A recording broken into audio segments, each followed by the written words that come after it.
ఒరే చిట్టి మనుషులు ఎండలు బాగా ఎక్కువగా ఉన్నాయని నన్ను తిట్టుకుంటూ నా మీద పడి ఏడుస్తున్నారేంట్రా? మీ మనుషులు చెప్పేవి మాత్రం చాగంటి గారి ప్రవచనాలు, చేసేవి మాత్రం చేతబడి పనులు.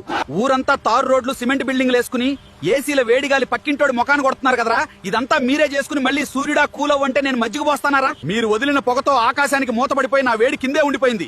లోపల కుక్కర్లో బంగాళదుంపల్లా మీరే ఉడికిపోతూ కింద మంట పెట్టింది నేనే అన్నట్టు మళ్ళీ నా మీద ఏడుస్తారేంట్రా?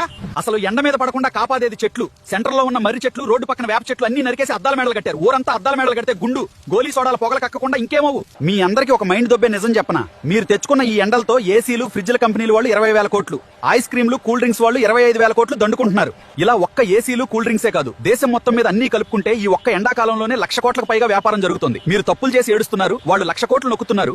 అయినా నాకు ఒకటి అర్థం కాదురా చిట్టి మనుషులు.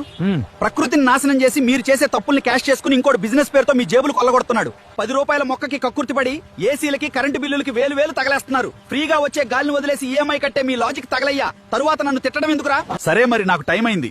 పక్క దేశాల వాళ్ళని కూడా ఉడకబెట్టాలి. ఆ 10 రూపాయల మొక్క నాటండి. వెళ్లే ముందు లైక్